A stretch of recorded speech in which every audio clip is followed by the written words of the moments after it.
మరి గవర్నమెంట్కి ఒక ఇంటెన్షన్ లేదు.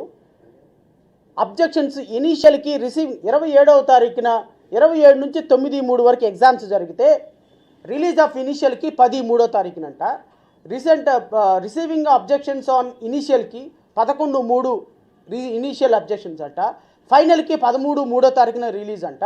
ఫైనల్ రిజల్ట్ డిక్లేర్ 14/3 అంట. అంటే టెట్ ఎగ్జామినేషన్కి 14వ తారీఖున ఫైనల్కి రిలీజ్ చేసి ఫైనల్ రిజల్ట్ ఇచ్చి 15వ తారీఖున డిఎస్సి ఎగ్జామినేషన్ పెడతారంట.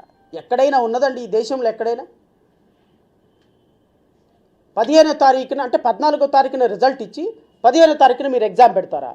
అంటే కనీసం 24 గంటలు కూడా సమయం ఇవ్వకుండా విద్యార్థులకు ఏ విధంగా మీరు ఎగ్జామ్స్ పెడతారు? డిఎస్సి ఎగ్జామినేషను ఇది పూర్తిగా కూడా అసంబద్ధమైనటువంటి నోటిఫికేషన్. 10 లక్షల మంది నిరుద్యోగులతో వీక్నెస్తో ఆడుకొని ఇదిగో మీకు డిఎస్సి పోస్టులు ఇచ్చాము, మీరు మాకు ఓట్లేయండి, మీ కుటుంబ సభ్యులు ఓట్లేయండి అని రేపు ఎలక్షన్ స్టంట్ కోసం చేసినటువంటి నోటిఫికేషన్గా దీన్ని అభివర్ణించాలి.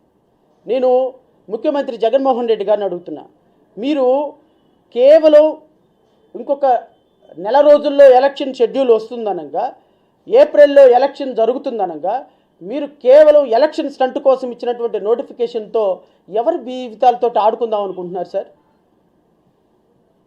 ఇది సుప్రీంకోర్టు జడ్జిమెంట్కి వ్యతిరేకం, ఎన్సిటిఈ గైడ్లైన్స్కి వ్యతిరేకం. ఈ విధంగా నోటిఫికేషన్ ఇచ్చి ఈ విధంగా 10 లక్షల మంది కుటుంబ సభ్యుల యొక్క జీవితాలతో ఆటలాడుకుంటూ ఈరోజు చదువుకోవాలో అర్థం కాదు, నోటిఫికేషన్స్ ఛాలెంజ్ చేశారు, అది స్టే వస్తుందో లేదో అర్థం కాదు, ఏ విధంగా స్టే వస్తే మమ్మల్ని పర్మిట్ చేస్తారో లేదో అర్థం కాదు, ఒకవేళ స్టే వస్తే స్టేట్ గవర్నమెంట్ సుప్రీంకోర్టుకి వెళ్తుందో లేదో అర్థం కాదు, లేకపోతే స్టే రాదో అర్థం కాదు. నిరుద్యోగుల్ని, ఈ దేశానికి విద్యార్థులు అందించవలసినటువంటి ఉపాధ్యాయులు కావాల్సినటువంటి వ్యక్తుల్ని ఈ విధంగా మానసిక క్షోభకు గురి చేసి వాళ్ళని ఈరోజు చదువుకోనివ్వకుండా కోర్టుల్లో న్యాయస్థానాల తీర్పుల చుట్టూ తిప్పేటువంటి మీ అసంబద్ధమైనటువంటి అనాలోచితమైనటువంటి నోటిఫికేషన్ ఇష్యూ చేసి ఎవరి జీవితాలతో మీరు ఆటలాడుకుందాం అనుకుంటున్నారు?